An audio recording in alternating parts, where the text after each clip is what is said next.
এখন বানান করেন তো, বানান করেন,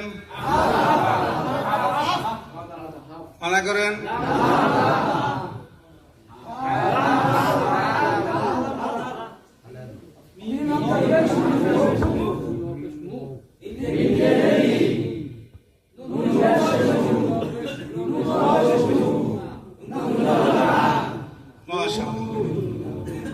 দুইটা অক্ষর মিলে কি হয়েছে?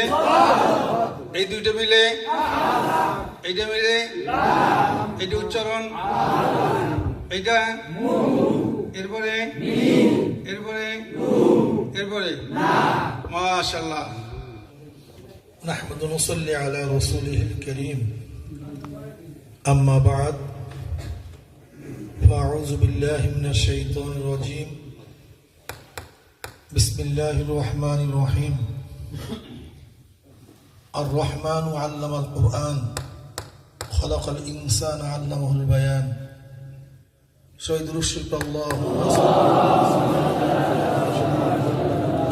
الله পাকের শুকর যেই মওলাই কারীম আপনাকে আমাকে সর্বশ্রেষ্ঠ গ্রন্থ কিতাব আল কোরআন পড়ার তৌফিক দান করছেন, এর জন্য শুকরিয়া দান সবাই বলে আলহামদুলিল্লাহ। কোরআন এক দামি কিতাব, অনেক দামি। কোরআন দামি হওয়ার কারণে কোরআন যেখানে যেখানে স্পর্শ করছে সেই জিনিসটাও দামি হয়ে গেছে। হ্যাঁ, কোরআন নাজিল হয়েছে রমজান মাসে, এর জন্য সমস্ত মাসের মধ্যে রমজান মাস শ্রেষ্ঠ। কোরআন নাজিল হয়েছে মক্কায়, সমস্ত নগরীর মধ্যে মক্কা নগরী শ্রেষ্ঠ। কোরআন নাজিল হয়েছে সেই হেরা পর্বতে, হেরা গুহায়, সমস্ত পাহাড়ের মধ্যে হেরা পাহাড় দামি, শ্রেষ্ঠ, সবচেয়ে দামি। কোরআন নাজিল হয়েছে শবে কদরের রাত্রিতে, এর জন্য সমস্ত রাত্রির মধ্যে শবে কদর রাত্রি দামি, যেহেতু কোরআন দামি। কোরআন নিয়ে আসছে হযরত জিবরিল আলাইহিস সালাতু ওয়াস সালাম, এর জন্য সমস্ত ফেরেশতাদের মধ্যে জিবরিল সবচেয়ে দামি। কোরআন নাজিল হয়েছে আমার নবীর উপরে, এর জন্য আমার নবী সমস্ত নবীর চেয়ে শ্রেষ্ঠ নবী। কোরআন যেই কাগজে লিপিবদ্ধ করায় লিখা হয়, সেই কাগজটা সমস্ত কাগজের চেয়ে দামি হয়ে যায়। কোরআনকে যেই কাপড় দ্বারা আবৃত করা হয়, গেলাপ দেওয়া হয়, সেই কাপড়টাও সমস্ত কাপড়ের চেয়ে দামি হয়ে যায়। কোরআন যেই কাঠের উপরে, রেহালের উপরে রেখে তেলাওয়াত করা হয়, কোরআনের স্পর্শ করার কারণে সেই কাঠটাও দামি হয়ে যায়। কি বুঝলেন? কোরআনের সাথে যেই জায়গার সম্পর্ক, যে জমানার সম্পর্ক, যে রাত্রির সম্পর্ক, যে ব্যক্তির সম্পর্ক, যে জিনিসের সম্পর্ক, সেই জিনিসটাই কি হয়ে গেছে না? এখন বলেন তো, যেই অন্তরের মধ্যে, কলবের মধ্যে কোরআন থাকবে, কি হবে? সে দামি হয়ে যাবে। যে কলবের মধ্যে কোরআন থাকবে, সে ব্যক্তিও দামি হয়ে যাবে। ব্যাস এইটাই। সূরা রহমানের মধ্যে আল্লাহ পাক কি বলেন? আর রহমানু আল্লামাল কোরআন খলাকাল ইনসান আল্লামুল বায়ান। আর রহমান আল্লামাল কোরআন খলাকাল ইনসান। আমাকে বলেন তো, মানুষ তো প্রথম সৃষ্টি হবে, এরপরে কোরআন তেলাওয়াত করবে। সৃষ্টি হয় নাই, তা তেলাওয়াত করবে কিভাবে? আমাকে বলেন। কিন্তু আল্লাহ পাক কিভাবে আয়াত নাযিল করছে চিন্তা করছেন? রহমানকে আল্লামাল কোরআন, যিনি শিক্ষা দিয়েছেন কোরআন। আর রহমানু আল্লামাল কোরআন, ওই খোদা, ওই আল্লাহ যিনি শিক্ষা দিয়েছেন কোরআন, আল্লামাল কোরআন, খলাকাল ইনসান। এরপর কি বলেন? তিনি সৃষ্টি করেছেন মানুষকে। প্রথম কোরআন শিক্ষার কথা বলার পরে এরপরে বলতেছে তিনি মানুষ সৃষ্টি করেছেন। অথচ উচিত ছিল এইভাবে, খলাকাল ইনসান আর রহমান আল্লামাল কোরআন। আল্লাহ তিনি যিনি সৃষ্টি করেছেন মানুষ এবং শিক্ষা দিয়েছেন কোরআন। কিন্তু বয়ানের সময় কিভাবে বয়ান করছেন? আর রহমান আল্লামাল কোরআন, রহমান তিনি যিনি শিক্ষা দিয়েছেন কোরআন। খলাকাল ইনসান, এরপর বলেন তিনি সৃষ্টি করেছেন মানুষ। কি বুঝলেন? খুব কঠিন কথা, খুব কঠিন কথা। তার মানে যার মধ্যে কোরআন আছে সে মানুষ, আর যার মধ্যে কোরআন নাই সে মানুষই না। যার মধ্যে কি আছে সে কি? আর যার মধ্যে কোরআন নাই আসলে বাহার সে মানুষই না, সে চতুষ্পদ জানোয়ার। তার মধ্যে মানবতা বলতে কিচ্ছু নাই। এর জন্য যে কোরআন থেকে গাফেল, আল্লাহ পাক তাকে কি বলছেন? উলাইকা কাল আনআমি বাল হুম আদাল। অন্য আয়াতে কি বলছেন? উলাইকা হুম শাররুল বারিয়া। ওগুলো চতুষ্পদ জানোয়ারের চেয়েও খারাপ। বিশ্বাস হয় না? দেখেন, আল্লামা গাজ্জালী রাহমাতুল্লাহ আলাইহি বলেন, আল্লাহ পাক তার কুদরতে 3 ধরনের মাখলুকাত সৃষ্টি করেছেন। নাম্বার 1 ফেরেশতা, নাম্বার 2 জানোয়ার, নাম্বার 3 মানুষ। জানোয়ার, ফেরেশতা, মানুষ। আল্লাহ পাক জানোয়ার সৃষ্টি করেছেন, প্রবৃত্তি দান করছেন, কিন্তু আকল দান করেনি, জ্ঞান দান করেনি। যেমন একটা গরুর খাওয়ার চাহিদা আছে, কিন্তু জ্ঞান নেই, কোনটা খানা বৈধ কোনটা অবৈধ এই জ্ঞান তার মধ্যে নাই, আসে শুধু চাহিদা। আল্লাহ পাক সৃষ্টি করেছেন ফেরেশতা, যার মধ্যে আছে জ্ঞান, নাই কোনো চাহিদা। ফেরেশতাদের মধ্যে প্রচুর জ্ঞান আছে, জ্ঞানের কোনো অভাব নাই, কিন্তু নাই কি? খানার লোভ নাই, বিবাহের আকর্ষণ নাই, বিল্ডিং বানাবার টেনশন তার মধ্যে নাই, আছে শুধু জ্ঞান। তা জানোয়ারের মধ্যে আছে চাহিদা, নাই বলেন আছে নাই? ফেরেশতাদের মধ্যে আছে নাই? উভয় সমন্বয় মানুষ, উভয় সমন্বয় মানুষ। মানুষের মধ্যে চাহিদাও আছে, জ্ঞানও আছে। মারাত্মক। যেই মানুষ তার জ্ঞান দ্বারা তার চাহিদাকে কন্ট্রোল করতে পারে, সেই মানুষটা ফেরেশতাদের চেয়ে দামি হয়ে যায়। ওয়ালাকাদ কাররামনা বানি আদম। আল্লাহ পাক এই বানি আদমকে সর্বশ্রেষ্ঠ জীব হিসাবে আল্লাহ পাক সৃষ্টি করেছেন। আর যেই মানুষটা তার জ্ঞান দ্বারা তার চাহিদাকে কন্ট্রোল করতে পারে না, ওই মানুষটা উলাইকা কাল আনআমি বাল হুম আদাল, ওরা চতুষ্পদ জানোয়ারের চেয়ে খারাপ হয়ে যায়। বুঝেন নাই? দেখেন রাগ আছে কি নাই? বাঘের মধ্যে, কুকুরের মধ্যে, সাপের মধ্যে, কিন্তু কন্ট্রোলিং পাওয়ার নেই। এই রাগ কোথায় প্রয়োগ করতে হবে, কোন জায়গায় ব্যবহার করতে হবে, এই কন্ট্রোলিং পাওয়ার নেই। আপনার মধ্যে আমার মধ্যে রাগ আছে, কিন্তু আল্লাহ পাক সাথে সাথে কন্ট্রোলিং পাওয়ার দিস। খবরদার সব জায়গায় রাগ ব্যবহার করিও না। আল কাযিমিন আল গায়জ ওয়াল আফিন আন নাস আল্লাহু ইউহিব্বুল মুহসিনিন।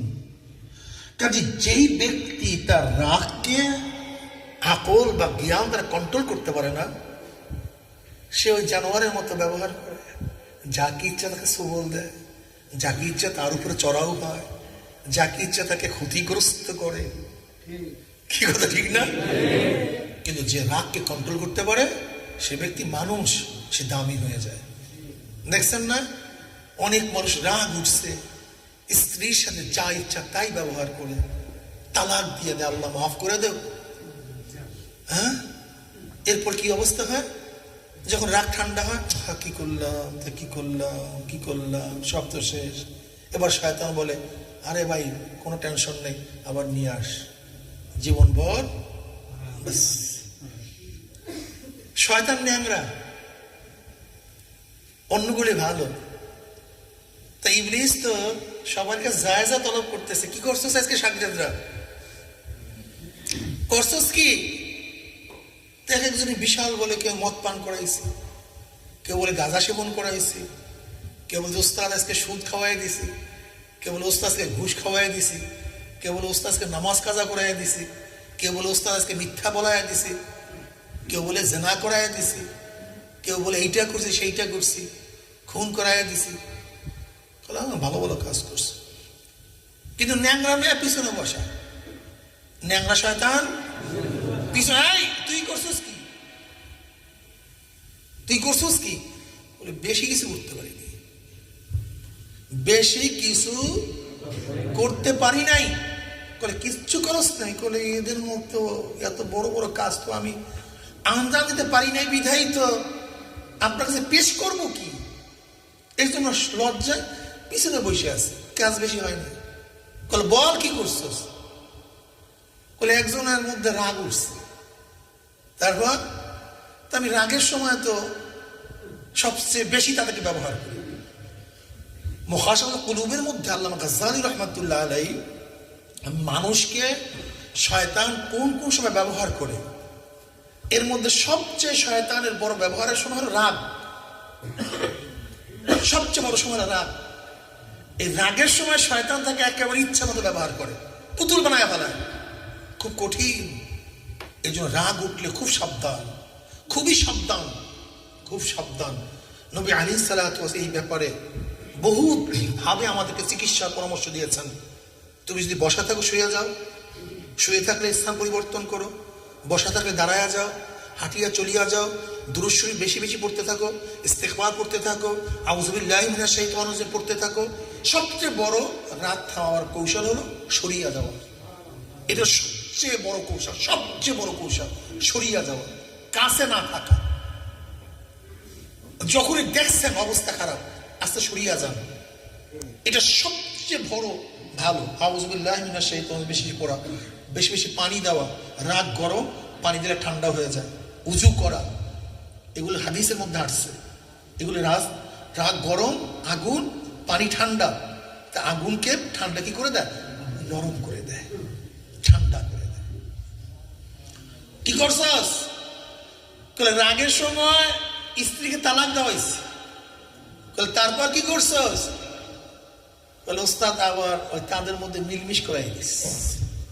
তোর সে বড় ভালো কাজ আর কেউ করতে পারে না, সবচেয়ে golden plus, double golden plus. বলে কেন? তুই জিনা করাইছো ওইটা একবার, দ্বিতীয়বার নয়। ওইটা সুদ খাওয়াইছে একবার, ওইটা ঘুষ খাওয়াইছে একবার, মদ পান করেছে একবার। আর তুই এমন বন্দোবস্ত করিয়া দিয়ে আসছস, পারবে না জীবনভর যতবার সব জেনা হইতে থাকবে, তাদের ঘরের মধ্যে যত আওলাদ জন্ম হইবে সব জারজ হইতে থাকবে। এর জন্য শয়তান দুই প্রকার, একটা হলো মানুষ শয়তান আর জিন শয়তান। ওই শয়তানের প্রত্যেকটা আছে। আজকেও যারা আমাদের মধ্যে হাজারো মানুষকে এইভাবে বিবাহ বন্ধনে বিচ্ছেদ করে, তাদের মধ্যে সম্পর্ক স্থাপন করে, হাজারো ঘরে ঘরে জারজ সন্তান উৎপাদন করার ভালো এক খ্যাতি তৈরি করে ফেলেছে। ভালো হাজার হাজার লক্ষ লক্ষ জারজ সন্তান আমাদের দেশে হচ্ছে। বিশ্বাস হয় না, খুব কঠিন, খুব কঠিন। আজকে যারা দেখছেন আলেমদেরকে গালি দেয়, আজকে যারা ইসলামকে গালি দেয়, আমার নবীর ওয়ারিসদেরকে তারা কটূক্তি করে, আপনি কি ভাবছেন সুসন্তান? সুসন্তান ওরা শুধু আম্বিয়াকে গালি দেয় কিভাবে? নবীর চেহারা লোককে ঘৃণা করে কিভাবে? যদি সে খারাপ না হয়। খারাপ হওয়া ভিন্ন জিনিস। আমি আলেম খারাপ হতে পারি, আমার খারাপিয়াতের জন্য আমি সমস্ত সাজা ভোগ করতে রাজি, কিন্তু একজন আলেম সে কোনো খারাপ কাজ করে না, ভালো কাজ করে, দিনের প্রতি মানুষকে ডাকে, কিন্তু তাকে দেখলেই আপনার সহ্য হয় না। কারণটা কি? আমাকে বলেন এর যুক্তিটা কি? এখানে বুঝতে হবে ও সুসন্তান নয়, ওর মধ্যে ভেজাল আছে।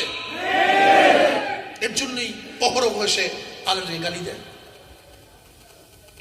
হাজার হাজার এখন চলতেছে, হাজার হাজার বাচ্চা হচ্ছে লিপটুকে দাঁড়ার মাধ্যমে বাচ্চা কাচ্চা হয়েছে, এরপর বিবাহ করছে। আমরা দেখেন নাই এক ইউনিভার্সিটিতে বাচ্চা জন্ম হয়েছে, এরপরে কার বাচ্চা একজন দাবি করছে বাচ্চাটা আমার, বিবাহবন্ধন হয় নাই, কিন্তু চলছে।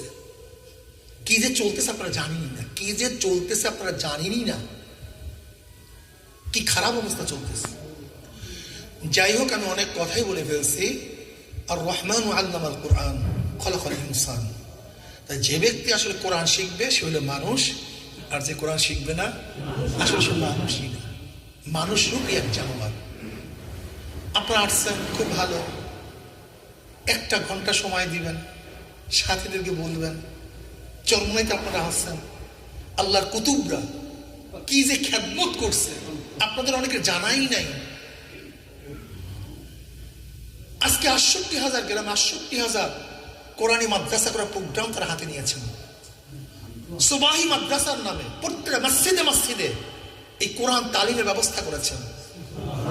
আজকে বয়স্ক শিক্ষার মাধ্যমে আমার যে সমস্ত মুসলমান ভাইয়েরা ছোটবেলা পড়তে পারে নাই তাদের কোরআন শিক্ষা দেওয়ার ব্যবস্থা করেছেন। আজকে ইসলাম হুকুমাত কায়েম করার জন্য তারা চেষ্টা করেছেন। আজকে বড় আলেম হওয়ার জন্য সেই মাদ্রাসা প্রতিষ্ঠান তারা খুলেছেন। আজকে ঘরে ঘরে মানুষ যেন দিনই দাওয়াত পায় সেই ব্যবস্থা তারা করেছেন, কিন্তু আমাদের জানাই নেই। এর জন্য খুব খুশি হয়েছি, অনেক ভালো লাগতেছে। মনে চায় আরো অনেক কথা বলি, কিন্তু রাত্রি অনেক হয়ে গেছে। ভালো লাগতেছে, খুশি হয়ে গেছে, অন্তর ভরে গেছে। আজকে কলিশায় প্রশান্তি যে চরমনাই আমার সমস্ত বন্ধুরা, চরমনায় প্রত্যেকটা মানুষ আল্লাহর ওলি হবে, চরমনায় প্রত্যেকটা সন্তান আল্লাহর কুতুব হবে। প্রত্যেকটা সন্তান, যদি হাজারো মাইল দূরের থেকে মানুষ এসে এখানে আল্লাহ হতে পারে, তা আপনাদের অসুবিধা কোথায়? অসুবিধা কোথায়? আমার প্রত্যেকটা যুবক, আমার প্রত্যেকটা সন্তান চরমনায়, আমার প্রত্যেকটা ভাই, প্রত্যেকটা মা, তারা আল্লাহর ওলি হয়ে যাবে। তারা কোরআন শিখবে, নামাজ পড়বে। চরমনায় যারা ঢুকবে মনে হবে যেন এক বিশাল ইসলামিক কান্ট্রিতে চলে আসছি। সব মানুষ নামাজি, দিনদার, রোজাদার, দাড়িওয়ালা, টুপিওয়ালা, গান নাই, বাজনা নাই, বাস ইবাদতের মধ্যে মগ্ন।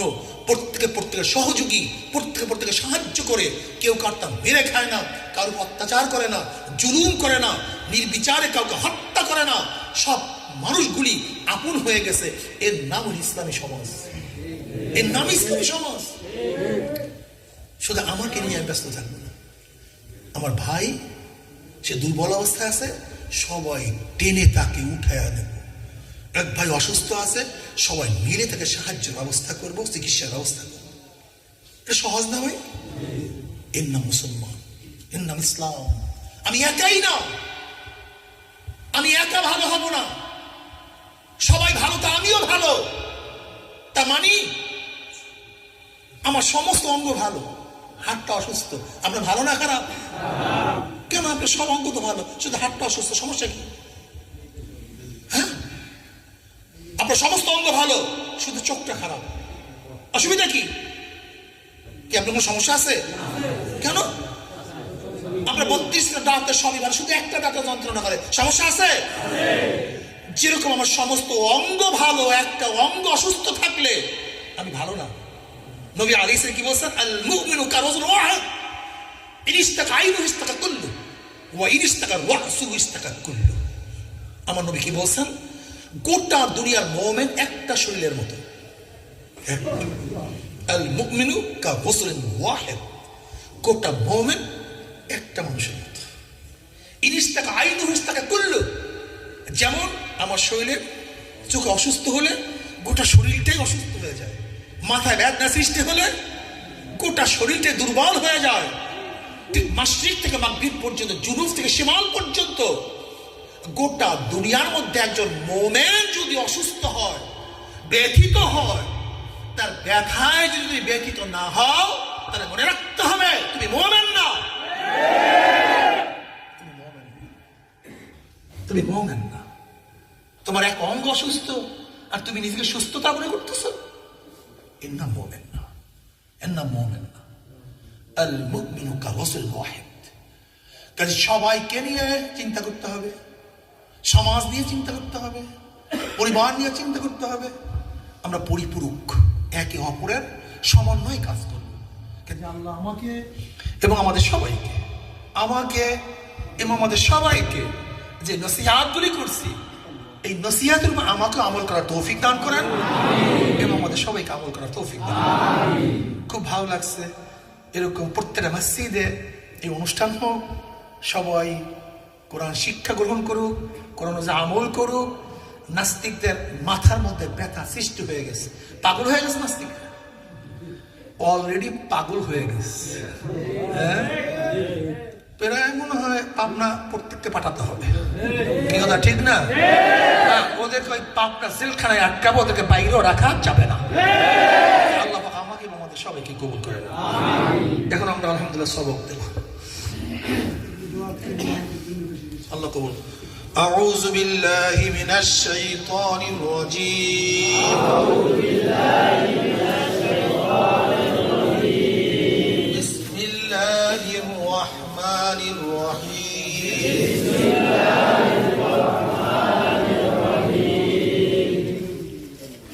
الحمد لله رب العالمين. الحمد لله رب العالمين. الرحمن الرحيم. الرحمن الرحيم. مالك يوم الدين. مالك يوم الدين. إياك نعبد وإياك نستعين. إياك نعبد وإياك نستعين. اهدنا الصراط المستقيم. اهدنا الصراط المستقيم. صراط الذين أنعمت عليهم. صراط الذين أنعمت عليهم. غير المغضوب عليهم ولا الضالين.